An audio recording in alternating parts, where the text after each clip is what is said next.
को प्रणाम करता हूँ। मेरे प्रणाम स्वीकार कीजिए।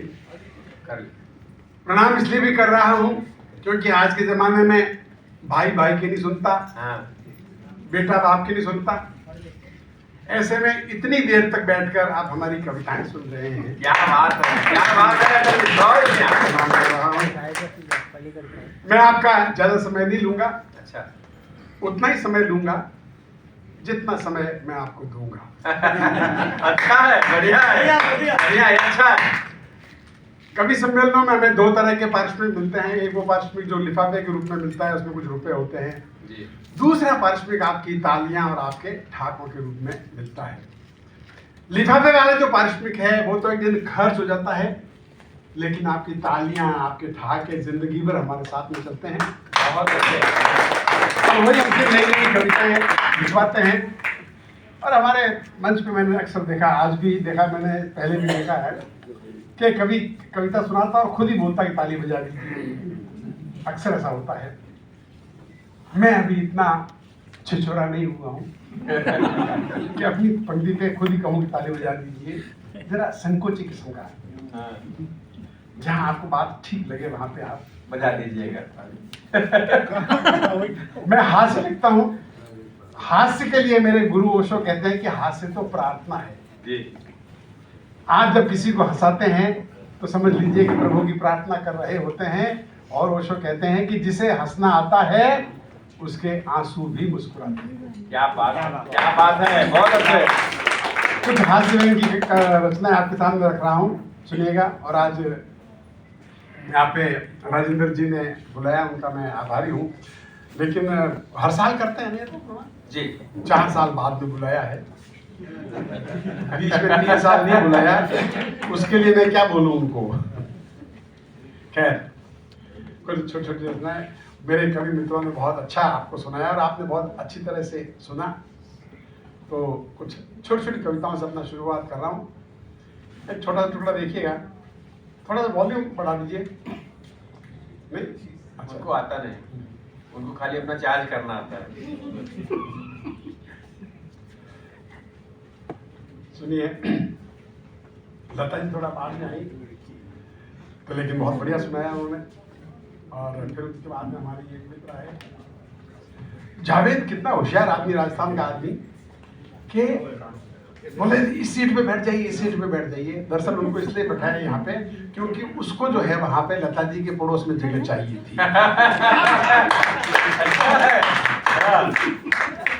बाकी नजर है आपकी। लेकिन हमारे सुरेश मिश्रा जी है, वो भी बड़े महान आदमी है। उन्होंने तुरंत भाप लिया और जले से कि मारे लता जी को जो है माइक पे कविता पढ़ाने तो पूरा वो सुख भी नहीं ले सका।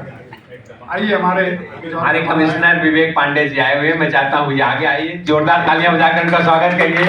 ये विनम्रता देखिए को आकर के पीछे से बैठ, किसी को पता भी नहीं लगा। बहुत बढ़िया, ऐसा व्यक्तित्व हो तो कितना अच्छा लगता है। और अटल जी कुछ सुनाए इसके पहले मैं चाहता हूँ कि पांडे जी के सम्मान में जोरदार तालियां बजाइए जी। छोटे छोटे टुकड़े, सबसे पहले एक छोटा टुकड़ा देखिएगा। सुना है कि रुपया बार बार गिरता है। आपने अखबारों में पढ़ा होगा। सुना है कि रुपया बार बार गिरता है। रुपया कितना भी गिर जाए लेकिन उतना नहीं गिरता है जितना रुपए के लिए आदमी गिर सकता है। बहुत अच्छे, आदमी गिर सकता है। एक और छोटा सा टुकड़ा देखिएगा। नेताओं की हिम्मत पर कि बिना एक भी वादा निभाए नेताजी वोट मांगने आए। हिम्मत पर बात देखिए।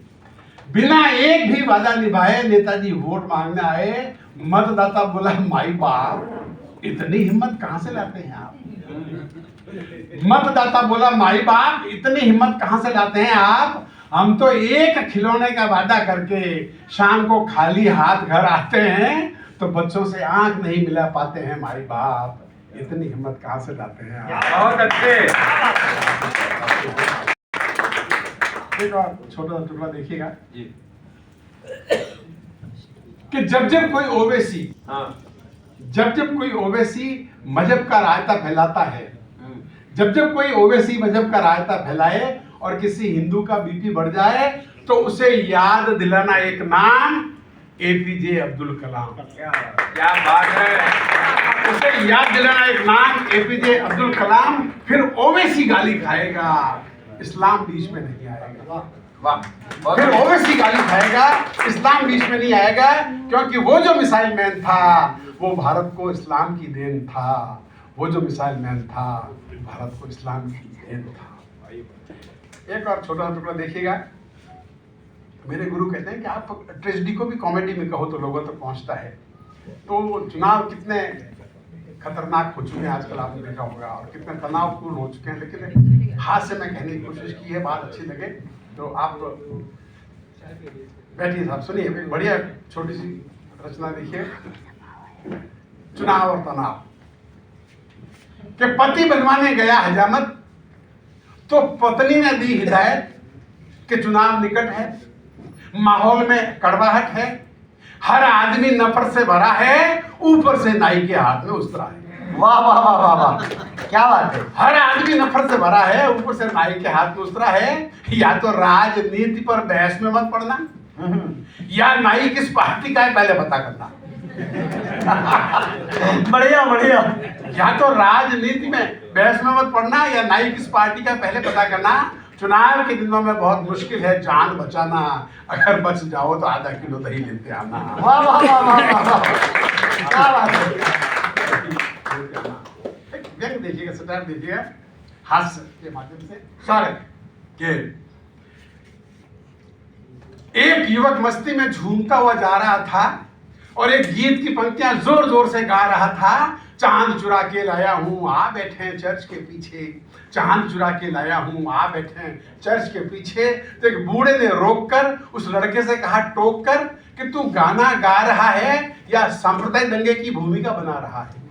क्या बात है। तू गाना गा रहा है या सांप्रदायिक दंगे की भूमिका बना रहा है। तो हिंदू का लड़का मुसलमानों का चांद चुरा के ईसाइयों की चर्च के पीछे बैठेगा जाके। वाह। तो हिंदू का लड़का मुसलमानों का चांद चुरा के ईसाइयों की चर्च के पीछे बैठेगा जाके।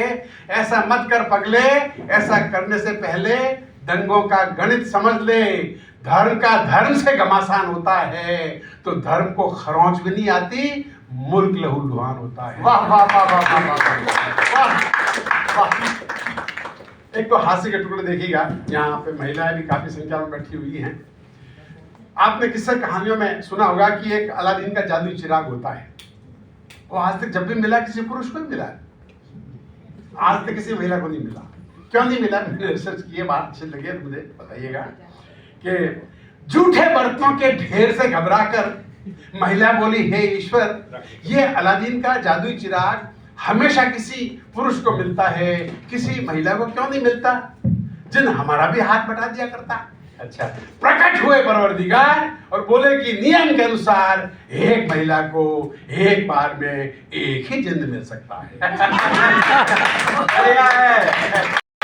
मैं संकोची आदमी आपको तालियों के लिए कह नहीं पाऊंगा। प्रकट हुए परवरदिगार और बोले कि नियम के अनुसार एक महिला को एक बार में एक ही जिंद मिल सकता है। हमारा रिकॉर्ड कहता है तुम्हारी शादी हो गई, तुम्हें तुम्हारा जिंद मिल चुका है। वाह वाह। अभी उसे तुमने आटा पिसाने भिजवाया है, अभी उसे तुमने आटा पिसाने भेजा है। वहां से टेलर को ब्लाउज, यहाँ भूल रहा हूं मैं, अभी उसे तुमने आटा पिसाने भिजवाया है। वहां से टेलर को तुम्हारा ब्लाउज देते हुए, मकान मालिक को किराया देते हुए तुम्हारे लिए झंडू बाम लाएगा, पहले बाम लगाएगा फिर काम पर जाएगा। इस जिन्न की तरह उस जिन्न का दुरुपयोग भी संभव है, अतः महिलाओं को चिराग मिलना असंभव है।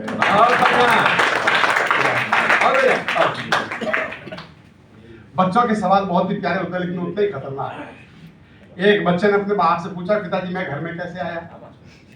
तो बाप के बेटा ऐसा है कि मैं नदी किनारे घूमने के लिए गया था तो वहां तुम मुझे पड़े हुए मिल गए, मैं तुम्हें उठाकर घर ले आया। और फिर पूछा कि आप कैसे आए? तो उसके बाद कहा मेरे पिताजी तीर्थ करने के लिए गए थे, मैं उनको वहां पड़ा हुआ मिल गया, वो मुझे उठाकर घर ले आए।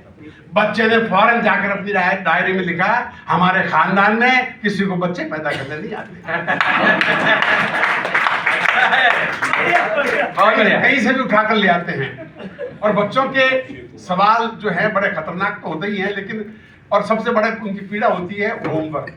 अब होमवर्क की पीड़ा और टीवी का बच्चा, एक छोटी सी कविता देखिए कि बच्चे ने पूछा होमवर्क करते करते आदमी शादी क्यों करता है। बाप ने सवाल के वजन को तोला और फिर टालने के लिए बोला आदमी शर्ट में बटन नहीं टांग सकता ना, इसलिए शादी करता है। बच्चे ने फौरन दूसरा सवाल किया फिर दर्जी क्यों शादी करता है। बच्चे ने फौरन दूसरा सवाल किया फिर दर्जी क्यों शादी करता है। आपके सारे बहाने बेकार हैं, मेरा होमवर्क करके दीजिए, इस होमवर्क के लिए आप जिम्मेदार हैं। आपने शादी की तो मैं आया तो स्कूल गया तो ये होमवर्क मिला। अब ये होमवर्क मैं क्यों करूं। शर्ट में बटन टांगने आपको नहीं आते थे, उसकी सजा मैं क्यों भुगतूं। आपको नहीं आते थे, उसकी सजा। एक होली के दिनों में, एक होली के मूड की एक छोटी सी कविता मैंने लिखी थी बहुत पहले, पार्टियां और गालियां। ये मैंने एक शाकाहारी गालियों का आविष्कार किया है। अच्छा, जिसे हम परिवार में बैठ के भी दे सकें, ऐसी गालियां और शुद्ध हाथ में। अरे बढ़िया। और उस कविता को कई नेताओं ने, बाला साहेब ठाकरे ने मुझसे लिखवा के ली थी ये कविता, और अजीब सी कविता बन गई थी और लोग खूब सुनते हैं, मजा लेते हैं। तो आप भी मजा लीजिए। पार्टियां और गालियां शीर्षक है जी। तो हुआ क्या था कि मैं अखबार पढ़ रहा था, अखबार में एक समाचार था कि बिहार में झामुमो का प्रभाव घटा। मैंने समझा कि झामुमो नाम की कोई बीमारी होगी जिसका प्रभाव घट गया होगा। बाद में मालूम पड़ा कि झारखंड मुक्ति मोर्चा नाम की पार्टी है, उसका शॉर्ट नाम है झामुमो। और हमारे देश में सैकड़ों पार्टियां और हर पार्टी का एक छोटा छोटा नाम है। जैसे भारतीय जनता पार्टी को भाजपा, मार्क्सवादी कम्युनिस्ट पार्टी को माकपा, तेलुगु देशम पार्टी को तेदेपा। इन नामों को एक साथ में पढ़ ले तो पता ही नहीं चलेगा ये पार्टियां हैं, बीमारियां हैं कि गालियां हैं। वाह, बस ये कॉन्सेप्ट और बात अच्छी लगे मुझे बताइएगा। जी जी जी जी जी। कि एक शरीफ का पांव बदमाश के पांव पर पड़ गया। बदमाश गालियों की बौछार लेकर शरीफ पर चढ़ गया। शरीफ था गुमसुम जैसे हो बहरा, उसे गालियां देनी आती नहीं थी, बेचारा सोशल वर्कर जो ठहरा। अब बदमाश बी के बजाय ए ग्रेड की गाली छोड़ने लगा और शरीफ से पारिवारिक रिश्ता जोड़ने लगा।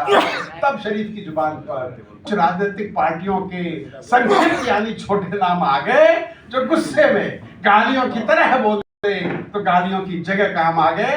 अबे तू भागपा, तू मागपा। जरा संकोची आदमी आपको नहीं पाओगे। अबे तू भागपा, तू मागपा, तू भाजपा, तू सपा, तू जद, तू लोद, तू लोद फुलोद। वाह, तू द्रमुक, तू अद्रमुक, तू तेदेपा, हबीपा, भारीपा, दमकीपा। वाह, हबीपा, भारीपा, दमकीपा, अपने आप को खाल में छिपा। अबे चुप, राजपा, सजपा, बसपा, पहले तमीज सीख करा, साले रामो वामो झामुमो।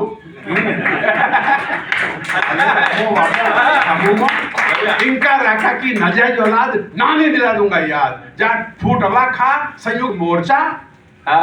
वहां खड़े दर्शकों ने खूब बजाई तालियां। वह पार्टियां की पार्टियां और गालियां की गालियां।